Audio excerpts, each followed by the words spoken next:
नमस्कार, वृत्त मराठीमध्ये मी अरुण बैकर आपलं सगळ्यांचं स्वागत करतोय। सध्या दिवाळीची तयारी नागरिक करतायत असं चित्र असलं तरी नेते मंडळींना मात्र वेगळ्याच एका दुनियेची भुरळ घातली आहे। ही भुरळ म्हणजे नेमकं काय तर नेते मंडळी नेहमीच कुठल्या ना कुठल्या निवडणुकीच्या कामामध्ये व्यस्त असतात असं म्हटलं तर वावगं ठरणार नाही। कारण वर्षाकाठी निवडणुका होत आहेत। मागच्या काळात कोरोनानंतर निवडणुका झाल्या नव्हत्या।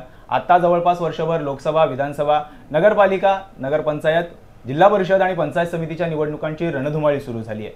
ही रणधुमाळी सुरू असताना आता आरक्षणाच्या सोडती जाहीर झालेल्या आहेत आणि या आरक्षणाच्या सोडतीनंतर उमेदवारांची चाचपणी सुरू झाली आहे।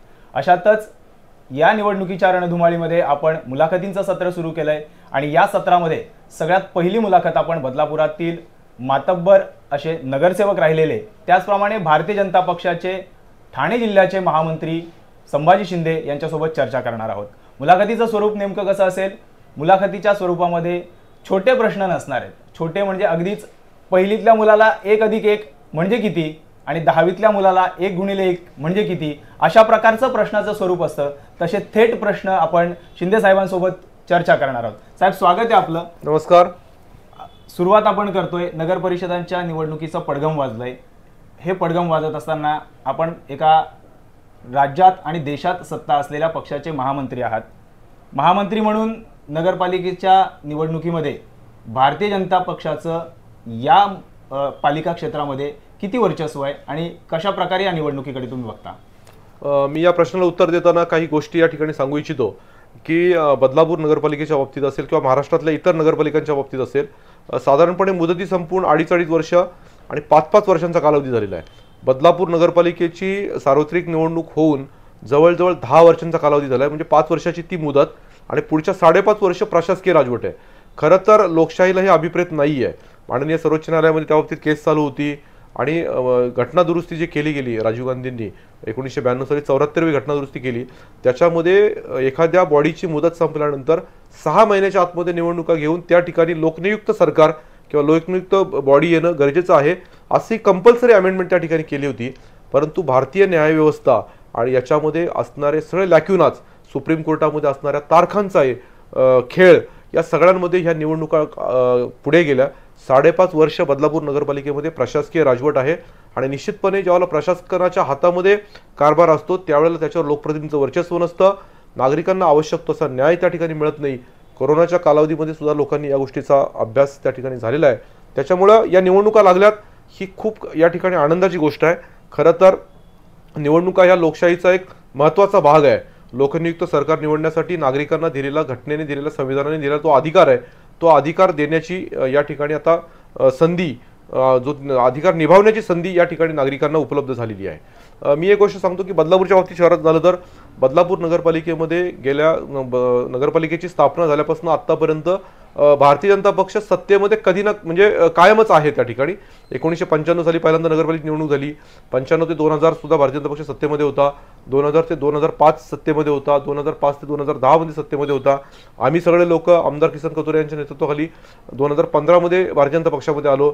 त्यानंतर सुद्धा भारतीय जनता पक्ष 2015 ते 2020च्या कालावधीमध्ये जरी निवडणुका वेळा झाल्या होत्या तरी सुद्धा सत्तेमध्ये काही काळ त्या ठिकाणी निश्चित होता। भारतीय जनता पक्षाचा एक बदलापूर शहरामध्ये केडर बेस चांगला आहे। आम्ही पूर्वी त्यांचे साधारणपणे 7 नगरसेवक होते आणि आम्ही सगळे आल्यानंतर 2015 मध्ये ही संख्या 20च्या आसपास झाली। इलेक्टेड लोकप्रतिनिधींची संख्या 20च्या आसपास झाली। काही 1-2-4 सीट्स होत्या भारतीय जनता पक्षाच्या, त्या काही थोड्याशा मतांच्या फरकाने गेल्या।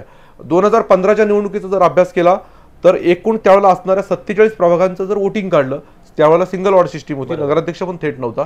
त्या 47 वॉर्डांमध्ये भारतीय जनता पक्षाला आमचा जो त्यावेळेचा पक्ष विरोधी पक्ष होता किंवा आम्ही ज्यांच्यावर निवडणूक लढलो त्या शिवसेनेपेक्षा आम्हाला 1000 मतं जास्त होती, म्हणजे टोटल काउंट काढला। त्याच्यामुळे बदलापूरमध्ये वातावरण हे कॉम्पिटिशनचं वातावरण, स्पर्धात्मक वातावरण आहे।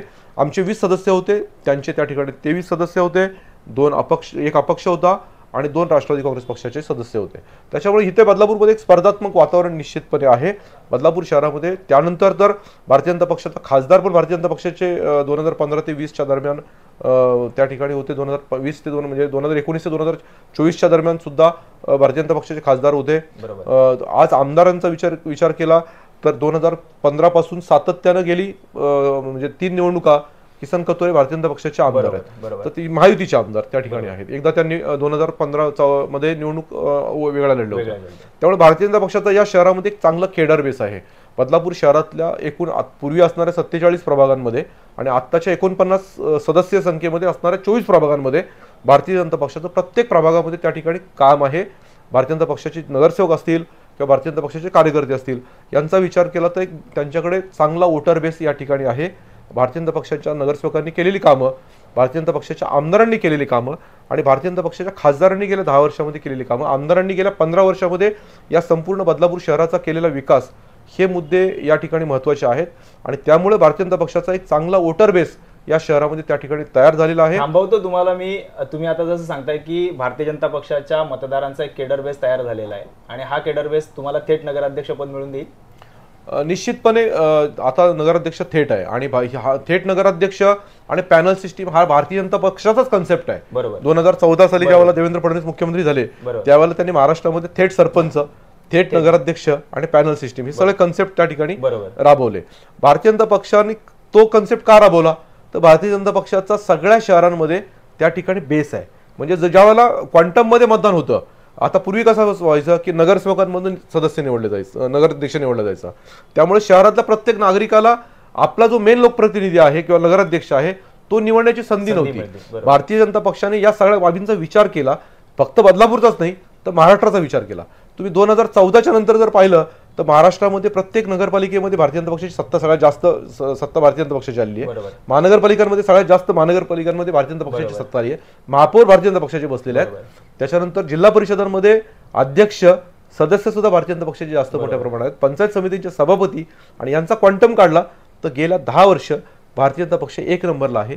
आजही बदलापूर शहरामध्ये त्यांचा बेस अतिशय चांगला आहे. त्याच्यामध्ये 1 नंबर 2 नंबर असं मी बोलणार नाही, कारण त्यांची सदस्य संख्या 23 होती. त्याच्यामुळे पण मी उदाहरण सांगितलं की 1000 मतांनी पुढे होतो. त्यावेळेला बदलापूर शहराची साधारणपणे 2014-15ची जर मतदारसंख्या काढली तर ती 1,30,000च्या आसपास होती. आज बदलापूर शहरामध्ये 2,10,000 मतदार आहेत. म्हणजे जवळजवळ गेल्या 10 वर्षामध्ये या शहरामध्ये मतदारांच्या संख्येमध्ये 70 ते 75 हजारांची वाढ झालेली आहे. हे सगळं मायग्रेटेड वोटिंग आहे. हे मुंबईतनं आलेलं वोटिंग आहे. त्याच्यामध्ये सगळ्या प्रांतातले लोक आहेत, परप्रांतीय आहेत, त्याच्यामध्ये महाराष्ट्रीयन आहेत, कोकण, पश्चिम महाराष्ट्र, मराठवाडा, विदर्भ या सगळ्या पट्ट्यातला उतार आहे.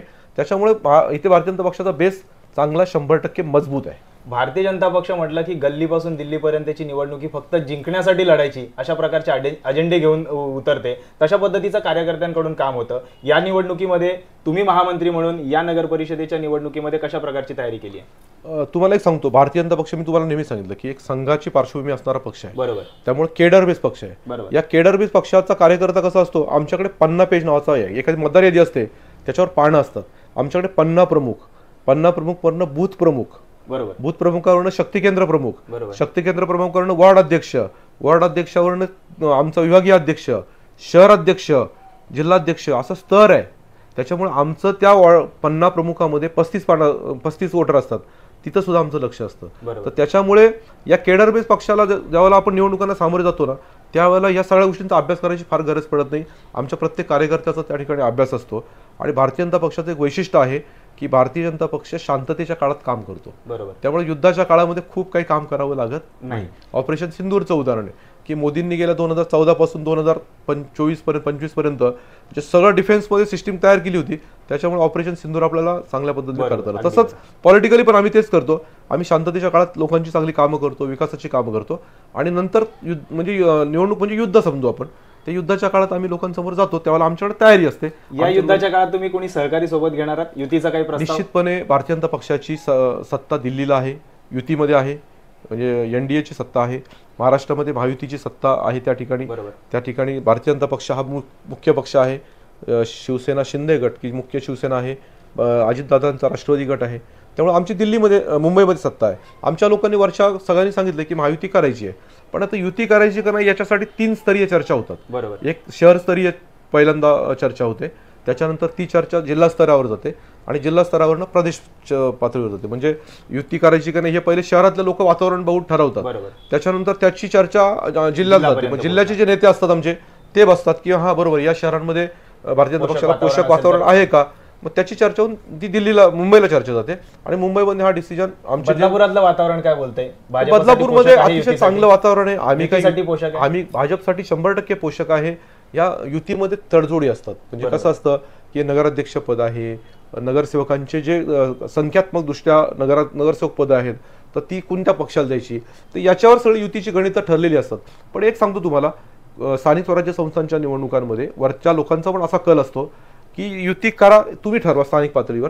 कारण या ठिकाणी 49 प्रभाग आहेत. 49 प्रभागांमध्ये समजा युती केली तर त्यातले भारतीय जनता पक्षाच्या वाट्याला काही येतील, काही शिवसेनेच्या वाट्याला येतील, काही राष्ट्रवादीच्या वाट्याला जातील. पण ज्या ठिकाणी एखादा प्रभाग शिवसेनेच्या वाट्याला गेला त्या ठिकाणी भारतीय जनता पक्षाचा कार्यकर्ता काम करत असतो. बरोबर.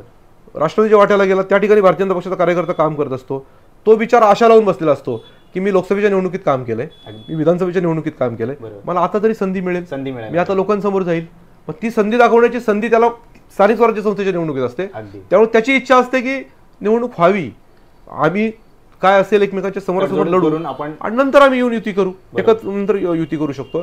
त्याच्यामुळे वरच्या लोकांचा पण असा कल असतो की तुम्ही तुमची स्थानिक पातळीवरची ताकद बघा आणि त्याच्या अनुषंगाने ठरवा युती करायची की नाही करायची. उद्या काय होणार, समजा भारतीय जनता पक्षाच्या वाट्याला काही एक साधारण 24-25 जागा आल्या, उर्वरित वॉर्डांमध्ये भारतीय जनता पक्षाचा कार्यकर्ता नाराज होतो. तो म्हणतो मी 15 वर्ष काम करतोय, मी फक्त लोकसभेला आणि विधानसभेलाच काम करायचं का, मला संधी कधी मिळणार. तर त्याच्यामुळे ह्याच्यावर सगळी युतीची गणितं अवलंबून असतात. लोकसभेच्या आणि विधानसभेची जर गणितं बघितली, काही शीतयुद्ध होते, युती असताना पण शिवसेना आणि भाजपमध्ये काही खटके उडाले होते, त्याचा काही या निवडणुकीवर परिणाम होऊ शकतो का? नाही, हे पहा, खटके उडणं हा एक जिवंतपणाचं लक्षण आहे. बरोबर. तर त्याच्यामुळे खटके उडाले, प्रत्येकाचे प्रत्येक पक्षाची धोरणं वेगळी असतात. धोरणं म्हणण्यापेक्षा त्यांचे विचार वेगळे असतात.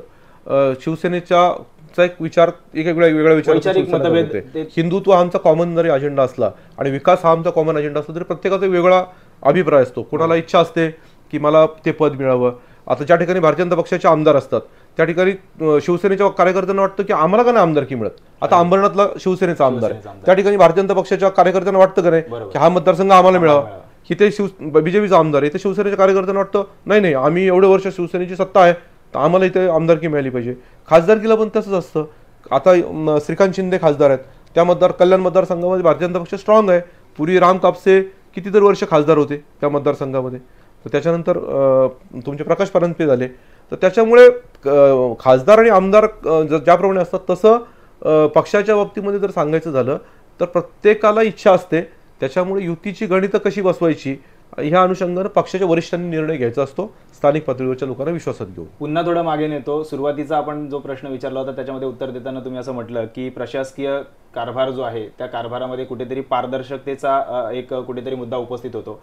गेल्या 5-7 वर्षामध्ये बदलापूर नगरपालिकेचा जो कारभार आहे तो प्रशासकीय अधिकाऱ्यांच्या हातात होता असं आपण आहे. तर त्या काळात काही ज्या गोष्टी घडलेल्या असतील, समजा काही भ्रष्टाचाराचे आरोप असतील किंवा आपण स्वतः माहिती अधिकार टाकून बऱ्याचशी प्रकरणं उघडकीस आणलेली आहेत, अशा प्रकारची कोणती प्रकरणं तुमच्यासमोर आहेत का जी थेट जनतेच्या मनावर परिणाम करू शकतात आणि त्याचा फायदा कुठेतरी या निवडणुकीमध्ये होऊ शकतो? मी 2005 पासून नगरपालिकेमध्ये लोकप्रतिनिधी म्हणून काम करतो. मी त्याच्या अगोदर 2000 सालापासून पत्रकारितेत पण होतो. तेव्हापासून मी नगरपालिकेच्या पूर्ण कारभाराचा अभ्यास करतोय. प्रशासकीय राजवटीत काय होतं माहिती का, त्यावेळेला प्रशासकीय राजवटीमध्ये लोकप्रतिनिधींची बॉडी नसते. आम्हाला म्युन्सिपल ॲक्ट प्रमाणे प्रत्येक महिन्याला एक सर्वसाधारण सभा व्हावी लागते. त्या सर्वसाधारण सभेमध्ये प्रशासनाला आम्ही उत्तर विचारतो की या गोष्टी गावामध्ये अशा अडचण आहे, तुम्ही या गोष्टी का करत नाही.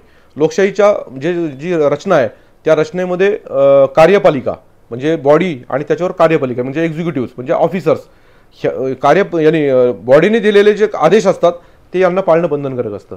प्रशासकीय राजवटीत काय झालं, नगरपालिकेमध्ये बॉडी उपलब्ध नाही. चीफ ऑफिसर हा काय झाला, प्रशासकीय नगराध्यक्ष झाला. त्याला सगळे अधिकार बहाल करण्यात आले. ते सगळे अधिकार बहाल करण्यात येताना म्युन्सिपल ऍक्टमध्ये संदिग्धता आहे. म्युन्सिपल ऍक्टमध्ये तुम्ही आता हा विषय खूप महत्त्वाचा आहे, मी तो राज्य सरकारकडे पण नेणार आहे की प्रशासकीय राजवटीमध्ये नगराध्यक्षांच्या अधिकारांवर याच्यात एकही प्रकरण नाहीये. आणि प्रशासकीय नगराध्यक्षांना काय अधिकार असावेत, जसे नगराध्यक्षांना अधिकार आहेत तर नगराध्यक्षांचे सगळे अधिकार त्याला आहेत का. मग नगराध्यक्षांना जर अधिकार आहेत तर ते नगराध्यक्ष प्रत्येक महिन्याला नगरपालिकेची सर्वसाधारण सभा घेतो, एक अजेंडा काढतो, तो अजेंडा पब्लिश करतो, त्याच्यावर चर्चा होते आणि त्याच्यानंतर इम्प्लिमेंटेशन होतं. प्रशासकीय कालावधीत हे काहीच झालं नाही. प्रशासकीय नगराध्यक्षाला काय वाटलं की त्याने तो विषय घ्यायचा, त्याचा अजेंडा काढायचा नाही, अजेंडा न काढता तो विषय मंजूर करायचा, त्याच्या पुढच्या प्रोसेस करायच्या, कोणाला विचारायचं नाही, काय नाही. ना जे तू त्या आता या नगरपालिकांचा हेड कोण असतो? जिल्हाधिकारी. जिल्ह्याचा जिल्हाधिकारी हे नगरपालिकांचे हेड असतात. खरं तर प्रशासकीय नगराध्यक्षांनी एखादा विषय पत्रिका तयार करून ती जिल्हाधिकाऱ्यांना मंजुरीसाठी पाठवायला पाहिजे. जिल्हाधिकाऱ्यांनी त्याला मंजुरी द्यायला पाहिजे आणि त्याच्यानंतर कारभार व्हायला पाहिजे. प्रशासकीय राजवटीमध्ये या कुठल्याच गोष्टी झाल्या नाहीत. करोनाच्या नावाखाली सगळ्या गोष्टी ह्या लपवल्या गेल्या. करोना किती काळ होता? हार्डली 5-6 महिने करोना होता. पहिली लाट 2-3 महिने, दुसरी लाट 2-3 महिने. त्या कालावधीमध्ये या 6 महिन्यांचा फायदा घेऊन या प्रशासकीय अधिकाऱ्यांनी सगळ्या तिजोऱ्या खाली करून टाकल्या. त्याच्यामध्ये ऑक्सिजन घेण्याच्या नावाखाली, त्याच्यानंतर हॉस्पिटल तयार करण्याच्या नावाखाली. तुम्हाला एक उदाहरण सांगतो. इथं आदर्श हायस्कूलमध्ये एक ऑक्सिजनचा प्लांट तयार केला गेला. जवळजवळ 2 कोटी रुपये त्या प्लांटला खर्च केले. 1 ग्रॅम सुद्धा ऑक्सिजन तयार नाही झाला. आज 5 वर्ष झाले शाळा मागे लागली नगरपालिकेची की तो प्लांट काढून द्या, तरी नगरपालिका प्लांट काढत नाहीये. 2 कोटी रुपयाचा प्लांट तसाच्या तसा सडला. आता ती शाळा म्हणते की आमच्या जागेत नाही गोष्ट हलवा, तरी सुद्धा नगरपालिका काढत नाही. हा प्रशासकीय राजवटीतला लॅक्यून आहे. तेच जर बॉडी असते तर या सगळ्या गोष्टींना मंजुरी द्यायला लागली असती. मंजुरी देताना त्याच्यामध्ये पारदर्शकता बघितली असती. त्याच्यामध्ये कोणतरी ऑडिटर होता, त्यांनी चेकिंग करता आलं असतं. या कोरोनाच्या कालावधीमध्ये असा प्रचंड मोठ्या प्रमाणामध्ये भ्रष्टाचार या नगरपालिकेमध्ये लोकप्रतिनिधी म्हणून आणि मी त्याची तक्रार राज्याच्या आर्थिक गुन्हे शाखेकडे म्हणजे महासंचालक लाचलुचपत प्रतिबंधक विभाग ACB कडे मी त्याबाबत तक्रार केली मी 2000 साधारणपणे 21 मध्ये. 21 ची तक्रार त्यावेळेला हे होतं, महाविकास आघाडी सरकार होतं, त्यांनी लक्ष दिलं नाही. 2023ला जेव्हा हे सरकार बसलं त्यावेळेला मला पत्र आलं की तुमच्या अशाच्या तक्रारीच्या बाबतीमध्ये तुम्ही संपर्क करा ACB ठाण्याकडे. मग मी ACB ठाण्याला सगळ्या फायली घेऊन दप्तर तिथं दिलं. मग त्यांनी त्याचा अभ्यास केला. आता त्यांनी राज्य सरकारकडे परवानगीसाठी मागितले की आम्हाला अशी तक्रार आहे, आमच्याकडे हे पुरावे यांनी सादर केलेले आहेत, तर त्या कालावधीमध्ये भ्रष्टाचाराची तक्रार करण्यासाठी आम्हाला परवानगी द्या. आता ते प्रकरण राज्य सरकारकडे पडू नये. म्हणजे प्रशासकीय कालावधीमध्ये सिव्हिल वर्कमध्ये मोठ्या प्रमाणात भ्रष्टाचार झाला आहे. या कोरोनाच्या काळामध्ये मोठ्या प्रमाणात भ्रष्टाचार झाला आहे. औषध खरेदी, ऑक्सिजनची खरेदी, या सगळ्या गोष्टींचं जर अनालिसिस केलं, मुंबई महानगरपालिकेमध्ये अधिकारी जेलमध्ये गेले, कॉन्ट्रॅक्टर जेलमध्ये गेले, खिचडी घोटाळा झाला. मग तसे खिचडी घोटाळे सगळ्या ठिकाणी झाले. या बदलापुरात पण अशा प्रकारची खिचडी झाली, प्रचंड खिचडी झाली. म्हणजे खिचडीत पण झाली, औषधात पण झाली, कोरोना सेंटरमध्ये झाली, ऑक्सिजन सेंटरमध्ये झाली. आता लोक त्याला काय सांगतात की कोरोनाच्या काळात आम्ही एवढं काम केलं, कोरोनाच्या काळात आम्ही एवढं काम केलं. अहो, बदलापूर शहरामध्ये पण कॅज्युअलिटी झाल्या ना. बरोबर. म्हणजे आज आपण तुम्ही तर प्रूफ होते त्याला की बदलापूर शहरामध्ये पण लोक कोरोनाच्या कालावधीत निधन झालं का नाही दुर्दैवाने लोकांचं. मग तुम्ही काय हँडल केलं? गौरी हॉलला ऑक्सिजन मिळालं म्हणून किती लोक गेले त्या ठिकाणी. पण आता आपण त्याचं चित्र असं रंगवतोय की आम्ही कोरोनाच्या काळात खूप काम केलं, आम्ही खिचडी वाटली, आम्ही हे केलं, रस्त्यावर उतरलो. आम्ही पण उतरलो लोकप्रतिनिधी म्हणून, आम्ही पण लोकांची सेवा केली, लोकांच्या घरोघरी सगळं पोहोचवलं. आम्ही विचार नाही केला की आम्हाला कोरोना होईल का. आम्ही सेकंड लॉकडाऊन पहिल्यांदा कडक होता त्यावेळेला आम्हाला जास्त बाहेर नाही पडता 2-3 दिवस, पण नंतर तर आम्ही बाहेर पडलो मास्क घालून. पण या कोरोनाच्या नावाखाली म्हणजे काही लोकांसाठी एखादी आपत्ती असते ना, ती इष्टापत्ती असते, त्यांची संधी साधतात ते. हे सगळ्या महाराष्ट्रातल्या सगळ्या स्थानिक स्वराज्य आणि विशेष करून त्यावेळेला सगळ्या महाराष्ट्रातल्या स्थानिक स्वराज्य संस्थांमध्ये प्रशासकीय राजवट होती. बरोबर. त्याचा गैरफायदा या लोकांनी घेतलेला आहे. आता आम्ही निवडणुकीच्या नंतर सुद्धा या बाबतीमध्ये राज्य सरकारकडे सातत्याने याचा पाठपुरावा करणार आहे की या सगळ्या घोटाळ्यांचा. मी तुम्हाला सांगतो, मी बदलापूर नगरपालिकेची एक श्वेतपत्रिका 2020 पासून 2025 पर्यंतची 5 वर्षांची एक श्वेतपत्रिका मुख्याधिकाऱ्यांना सादर केली आहे. बदलापूर नगरपालिकेमध्ये 1100 कोटी रुपये प्राप्त झालेत सरकारकडनं. किती? 1100 कोटी. त्या 1100 कोटी कुठे कुठे आले आणि कसे कसे आले, कुठे कुठे गेले, त्याचं मी एक पूर्ण बंच राज्य शासनाला इथं म्हणजे नगर मुख्याधिकाऱ्यांना सादर केला. त्यांनी ते बघितलं, ते म्हटलं अरे बापरे बापरे, हे तर मोठं गंभीर प्रकरण आहे. म्हणजे प्रशासकीय राजवटीमध्ये काय प्रकार होतात ना, हे लोकांनी अनुभवलेलं आहे. त्याच्यामुळे लोकप्रतिनिधीची राजवट ही अतिशय महत्त्वाची काळाची गरज आहे. आता तुम्ही लोकप्रतिनिधीच्या या निवडणुकीला सामोरे जात आहेत. तुमच्या प्रभागाकडे येऊयात. तुमच्या प्रभागाचं आरक्षण नेमकं काय? तुम्ही स्वतः उमेदवार आहात का? मी प्रभाग क्रमांक 30चा पूर्वीचा नगरसेवक. 2015 साली मी या ठिकाणी निवडून आलो. मी 2015 ते 2020 पर्यंत नगरसेवक आहे या प्रभागाचा. नंतर मी माजी नगरसेवक झालो. आता माझा प्रभाग आणि एक शेजारचा प्रभाग एकत्र आलेला आहे. मी सर्वसाधारण कॅटेगरीमध्ये आहे आणि पॅनल सिस्टीममध्ये एक फायदा झाला की सर्वसाधारण कॅटेगरीसाठी एक सीट रिझर्व्ह होते आणि योगायोगाने मला एक सीट रिझर्व्ह कॅटेगरीमध्ये म्हणजे सर्वसाधारण कॅटेगरीमध्ये मिळालेली आहे.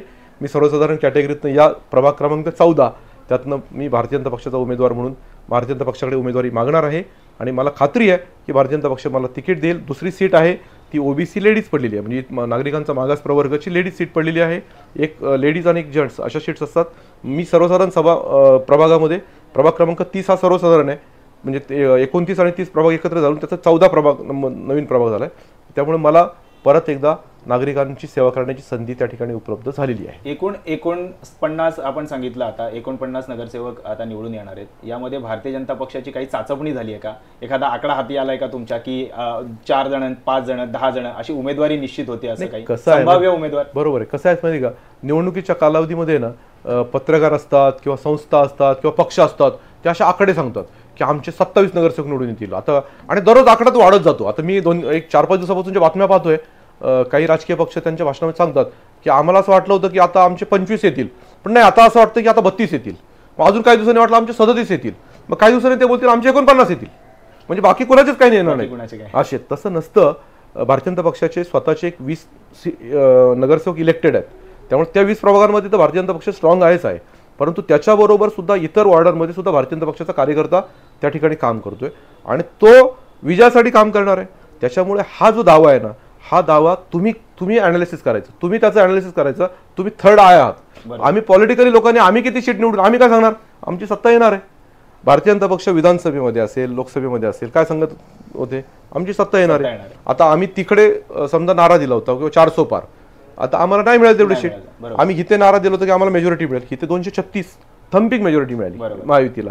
त्याच्यामुळे आकड्यांच्या खेळात जाऊ नये, असं माझं. राजकीय पक्षाने तरी जाऊ नये की आमचे 26 येतील म्हणजे तुम्ही काय करताय, बाकीच्या 23 लोकांवर थेट अन्याय करताय की तुम्ही 23 लोकांना सांगताय की तुम्ही पडणार आहात, नंतर सांगतात 32 येणार आहेत, म्हणजे बाकीच्या 17 सांगताय तुम्ही पडणार आहात. आता ते 17 कोणते हे सांगा ना. मग बरोबर, माझा प्रश्न लोकांना तोच आहे की तुम्ही जेव्हा एखादी गोष्ट सांगता की आमचे एवढे निवडून येतील, तर बाकीचे पडणार कोणते आहेत ना ते डिक्लेअर करा. चला, अगदी बरोबर, आमचे हे निवडून येऊ शकतात. हे सगळं हायपोथेटिकल असतं, असं नसतं. 49 ठिकाणी कुणी माणूस विजयासाठी प्रयत्न करत असतो आणि तसा करावा. हे आकडे पत्रकारांनी सांगावेत, हे आकडे कुणी सांगावेत, आपले ते सर्वे असतात ना, त्या सर्वेनी सांगावेत की आता संभाजी शिंदे निवडून येतील का, अजून हे एक्स माणूस निवडून येईल का. त्याचं अनालिसिस तुम्ही करावं ना. आम्ही सांगणार आहे, आम्ही तर विनरच आहोत. आम्हाला 49 सीट निवडून आणायच्या, प्रत्येकाला आपल्या जिंकण्याची खात्रीच आहे आणि आम्हाला 49 सीट निवडून आणायच्या. आमचा प्रत्येक उमेदवार हा विजयी उमेदवार म्हणूनच आम्ही त्याच्याकडे पाहणार आहोत. आम्ही जर सांगितलं 26, तर आमचे बाकीचे 23 कोण? बरोबर, हा महत्वाचा प्रश्न आहे. बरोबर. एकूण जर नगरपालिकेची निवडणूक बघितली तर आपल्या बदलापुरातला जर विषय घेतला तर सर्व जाती धर्माची लोक या ठिकाणी स्थायिक आहेत. तर या बदलापूरमधील बरेचसे जर आधीच्या निवडणुका पाहिल्या तर एका विशिष्ट समाजाचे नगरसेवक स्थायिक असलेले त्यांच्या याच्यामध्ये निवडून आलेले आहेत. तर असा कुठला फॅक्टर जो या निवडणुकीवर परिणाम करू शकतो का, जसं की जातीय समीकरण असतात किंवा एखादा प्रांतीय समीकरण असेल किंवा कामाच्या जोरावरचे काही विषय असतील, फॅक्टर त्याच्यावर अफेक्ट करू शकतात? त्या बाबतीत तुम्हाला मी थोडं विस्तृतपणे असं सांगेल की बदलापूर शहरात जवळजवळ 5 लाख वस्तीचं शहर झाले. आज बदलापूर शहरामध्ये ऑफिशियल मतदानाची आकडेवारी 2,10,000 आहे. या 2010चा जर काउंट काढला तर बदलापूरमध्ये सगळ्या जाती धर्माचे लोक, अगदी सगळ्या, म्हणजे अगदी मुस्लिम असतील, ब्राह्मण असतील, मराठा असतील, कुणबी असतील, 12 बलुतेदार, 18 पगड जाती, सगळे उभे आहेत तिथे. जैन आहेत, मारवाडी आहेत, परप्रांतीय आहेत, सगळे आहेत. मोठी संख्या आहे प्रत्येकाची. होतंय काय की राजकीय क्षेत्रामध्ये काम करताना कार्यकर्ता पुढे यायला लागतो. अगदी ही बदलापूर असेल किंवा ठाणे जिल्हा असेल, या ठाणे जिल्ह्यामध्ये हा जो पट्टा आहे, आता बदलापूर शहर आहे, तर बदलापूर शहरामध्ये एकूण टोटल खेडी आहेत 12 खेडी आहेत. या 12 खेड्यांमध्ये जवळजवळ 10 खेडी ही आगरी समाजाची मूळ खेडी आहेत. आगरी समाज हा ओबीसी प्रवर्गामध्ये येतो आणि त्याच्यामुळे त्यांच्यातनं एक नेतृत्व तयार झालेली आहेत. आता इथला जो स्थानिक असतो, तो स्थानिक भूमिपुत्र असतो, तो नेतृत्व तयार होतो त्याच्यामध्ये. आणि मग त्या नेतृत्वाला संधी कुठे मिळते, तर त्यांना ओपन कॅटेगरीमध्ये पण ते उभे राहतात आणि ओबीसी कॅटेगरीमध्ये पण उभे राहतात. एकूण रिझर्वेशनचा पॅटर्न पाहिला तर 100% जे जागा आहेत त्याच्यामध्ये ओपनसाठी 52% आणि 27% ओबीसी. म्हणजे त्या लोकांना 79% सीटमध्ये प्रतिनिधित्व मिळू शकतं. ओबीसी लेडीजला जर असेल तर तिथे सगळ्या ठिकाणी करू शकतात. 79% त्यांना मिळतं आणि त्याच्यामुळे त्यांची लिडरशिप डेव्हलप होते. आणि एकदा लिडरशिप डेव्हलप झाली की ऑटोमॅटिक ती लिडरशिप कंटिन्यू होते पुढे पुढे पुढे पुढे. बाकीचा समाज अजून तेवढा येत नाही. आता इथे बदलापूरमध्ये विचार केला तर मराठा समाजाचे हार्डली 4 नगरसेवक आहेत. ब्राह्मण समाजाचे इलेक्टेड नगरसेवक 2 आहेत. आता आशिष दामले आणि गोळे मॅडम होत्या, त्या इलेक्टेड आहेत. अण्णा कुलकर्णी हे होते, सिलेक्टेड होते, म्हणजे स्वीकृत होते. तर त्याच्यामुळे ह्या सगळ्या जाती पुढे लिडरशिपमध्ये येत नाहीत. एससी समाजाचं तर रिझर्वेशन फिक्स आहे, ते 7 त्यांना मिळतात. 2 एसटी समाजाचे ते फिक्स मिळतात. आगरी समाजाचं थोडं लोकप्रतिनिधी जास्त काय, तर ते त्यांच्यातनं नेतृत्व तयार झाली आणि नेतृत्व तयार झाल्यानंतर त्यांनी सराउंडिंगमध्ये लोकांशी संपर्क चांगला ठेवला आत्ता टोटल 47 नगरसेवक होते, त्याच्यामध्ये मोठा आकडा त्यामुळे आगरी समाजाचा होता. बरोबर. आत्ताच्या निवडणुकीमध्ये सुद्धा थोड्याफार प्रमाणामध्ये हा वर्चस्व फॅक्टर कुठेतरी थेट नगराध्यक्ष पदासाठी अडचणीचा ठरू शकतो. नाही, कदाचित तर एखाद्या वेळेला आता संभाव्य चित्र पाहिलं तर 2 आगरी समाजाचेच नेते जर उद्या महायुती झाली नाही, बदलापूरमध्ये तर भारतीय जनता पक्षाचं आणि शिवसेनेचं वर्चस्व आहे, राष्ट्रवादी काँग्रेस पक्षाचं एक वर्चस्व आहे, म्हणजे काही प्रमाणामध्ये फॅक्टर आहे. पण जर समजा आता भारतीय जनता पक्ष राष्ट्रवादीची युती झाली, शिवसेना एक वेगळा लढला, महायुती झाली नाही, तर समोरासमोर 2 एकाच समाजाचे लोक येणार आहेत. त्याच्यामुळे लोक समाजाकडे बघून वोटिंग करत नाहीत. मी तुम्हाला क्लिअर सांगतो, लोक विकासाची दृष्टी ठेवणाऱ्या कार्यकर्त्याकडे बघून. आता तर महिला नगराध्यक्ष आहे, ओबीसी समाजाची आहे, त्याच्यामुळे फक्त ओबीसीलाच लोकप्रतिनिधित्व आहे, बाकीच्या ओपन कॅटेगरीतल्या समाजाला लोकप्रतिनिधित्व नाही. त्याच्यामुळे एकाच समाजाचे 2 कॅन्डिडेट समोर आले म्हणून सामाजिक विभाजन होईल हा म्हणणं एकदम चुकीचं आहे. लोक बदलापूर शहरामध्ये 2,10,000 मतदार आहे. माझ्या मते आगरी लोकसंख्या जर काढली, मतदारसंख्या काढली तर साधारणपणे 10,000 असेल, म्हणजे एकूण लोकसंख्येच्या 5% समाज आगरी आहे.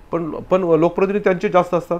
आणि आता नगराध्यक्ष पदाला सुद्धा त्या समाजातल्याच महिला इच्छुक आहेत साधारणपणे. आता तुम्ही शहराचा जर ट्रेंड घेतला, शिवसेना असेल किंवा भाजपमधून कोण इच्छुक आहे? नाही, भाजपमध्ये बघा आता प्रत्येकाला तिकीट मागण्याचा अधिकार आहे. अनेक महिला बदलापूरमध्ये सक्षम आहेत, त्या मागतील तिकीटं, ज्या ओबीसी मध्ये मोडतात त्या तिकीट अनेक नावं आहेत. मी अशी कोणाची नावं त्या ठिकाणी घेणार नाही. शिवसेनेमध्ये पण तशीच परिस्थिती, अनेक ओबीसी समाजाच्या महिला आहेत, त्या इच्छुक आहेत. राष्ट्रवादी काँग्रेस पक्षामध्ये पण इच्छुक आहेत, महाविकास आघाडीमध्ये पण इच्छुक आहेत. अजून ती प्रक्रिया चालू आहे, सिलेक्शन ऑफ कॅन्डिडेटची प्रक्रिया चालू आहे. आणि त्याच्यामुळे ओबीसी महिला हा क्रायटेरिया इम्पॉर्टंट आहे. पक्षांतराचे वारे वाहू शकतात. नाही, निवडणुका आल्या, मी तुम्हाला त्रयस्थ म्हणून सांगतो की निवडणुका आल्या की पक्षांतर हा विधिलिखित नियम आहे की एखाद्या उमेदवाराला इकडे तिकीट नाही मिळालं की तो तिकडे जातो. तिकडे हे स्थानिक स्वराज्य संस्थांच्या लेवलला आहे. आता हा ग्राउंड आहे, या ग्राउंड लेवलला एखाद्या उमेदवाराला इकडे तिकीट नाही मिळालं की तो तिकडे जातो, तिकडे तिकीट नाही मिळालं इकडे जातो. हे पक्षांतर एकमेकांमध्ये होत राहत असतं. ती नैसर्गिक प्रक्रिया आहे आणि ती नैसर्गिक प्रक्रिया होत राहणार आहे. ती काय त्याला कोण टाळू नाही शकणार. त्याला आमदार किसन कथोरे यांच्या समोर निवडणूक लढवलेले शैलेश वडनेरे आता पुन्हा भाजपमध्ये आलेले आहेत.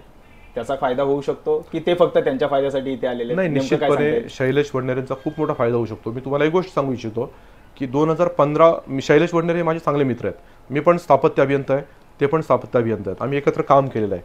शैलेश वडनेरेंना एक सगळ्यात महत्त्वाचं म्हणजे ते एक प्रतियश व्यावसायिक आहेत, उद्योगपती आहेत, बिल्डर आहेत. म्हणजे ते त्यांचं एकदम रोजीरोटी त्यांच्या उद्योगावर चालू आहे. ते माझे एकदम जवळचे मित्र आहेत. आमचं चुकलं काय माहिती का, 2015 सालीच ते आम्हाला अप्रोच झाले होते.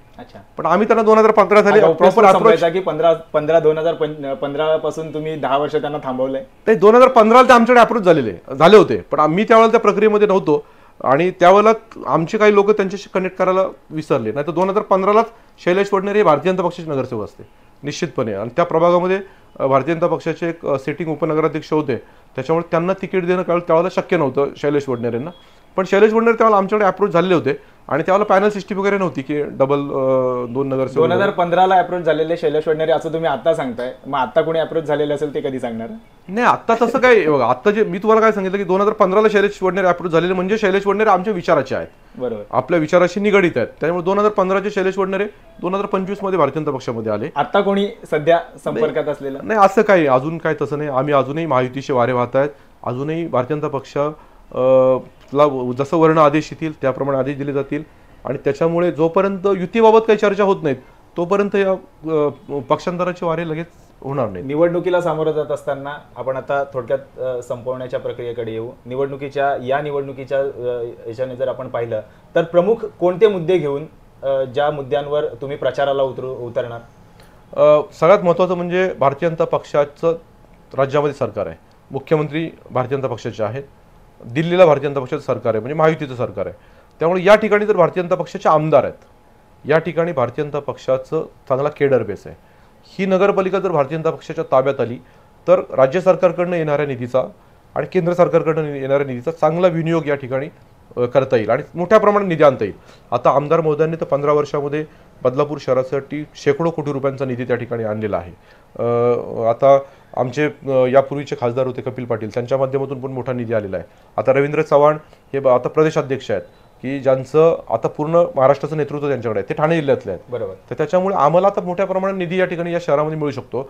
या शहरामधली पाणी पुरवठा योजना सक्षम करणं असेल, या शहरातलं विद्युतीकरण आहे ते प्रॉपर करणं असेल, या शहरातले ट्रान्सपोर्ट सिस्टीम प्रॉपर करणं असेल, या शहरामध्ये रस्ते तर आता बऱ्यापैकी झालेले आहेत, पण या शहरामध्ये एक्स्ट्रा करिक्युलर ॲक्टिव्हिटी ज्या स्पोर्ट्स कॉम्प्लेक्स आहे, म्हणजे स्विमिंग पूल आहेत, त्याच्यानंतर मोठ्या मोठ्या गार्डन्स आहेत या ठिकाणी, ह्या सगळ्या करण्याची जबाबदारी आता खऱ्या अर्थाने हॉस्पिटल, या शहराला हॉस्पिटलची गरज आहे. नगरपालिकेच्या ताब्यामध्ये एक हॉस्पिटल आहे, आता नगरपालिकेची स्वतःची बिल्डिंग झाल्यामुळे ते हॉस्पिटल त्या ठिकाणी सध्या जागा उपलब्ध आहे, तर त्या ठिकाणी एक मल्टी स्टोरीड हॉस्पिटल ह्या शहरातला रिक्वायरमेंट पूर्ण करण्यासाठी भारतीय जनता पक्षाचा जो राज्य सरकारमध्ये रेपो आहे, आमदारांचा रेपो आहे, तो रेपो उपयोगी पडणार आहे. हे लोक शहरातले जाणून आहेत.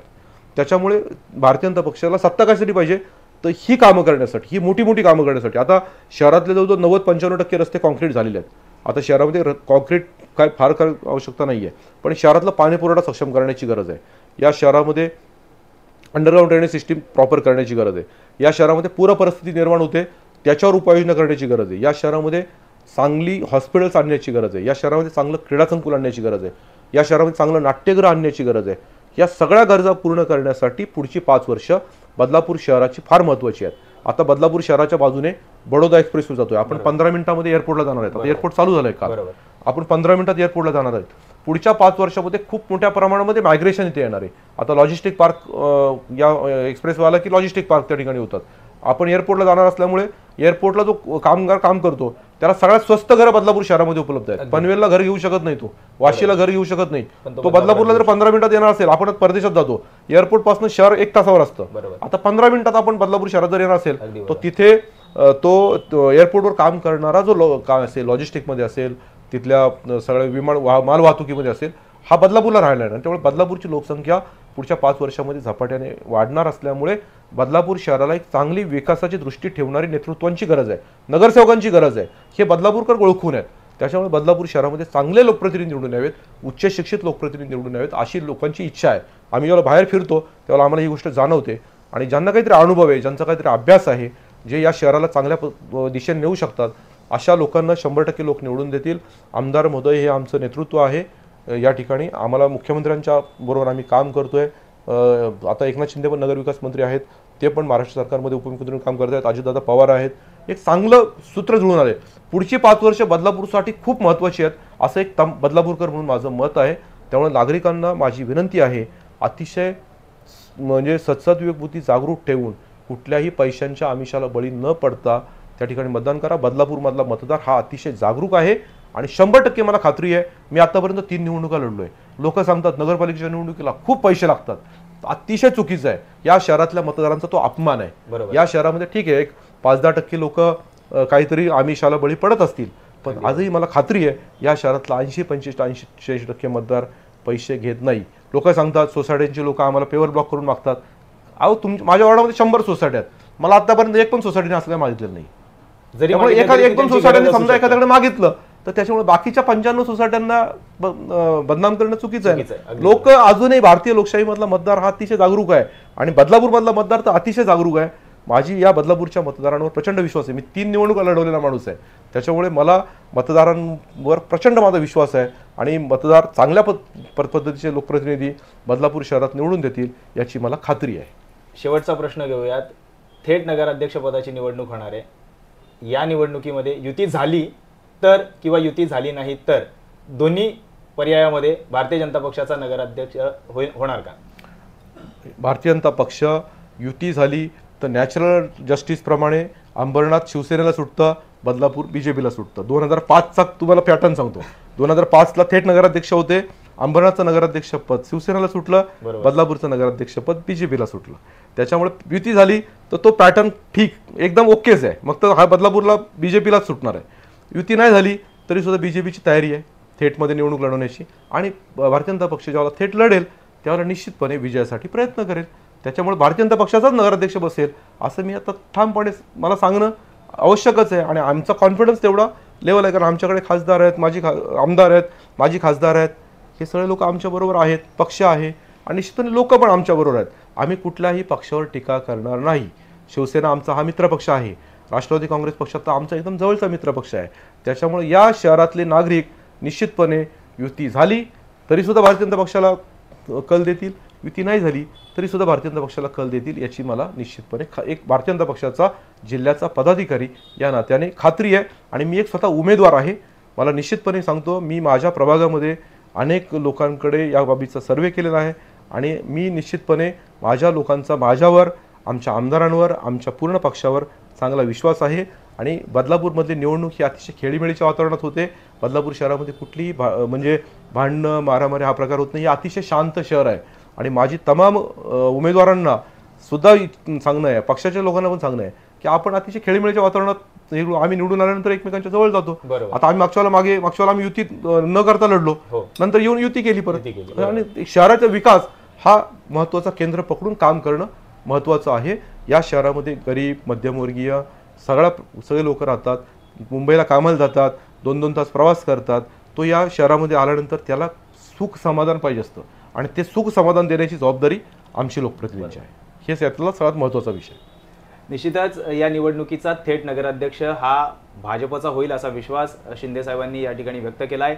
एकूणच या नगरपालिकेच्या निवडणुकीमध्ये बदलापूरकरांना अपेक्षित असे लोकप्रतिनिधी मिळतील अशी आशा व्यक्त करूयात आणि इथेच थांबूयात. पाहत रहा वृत्त मराठी. नमस्कार.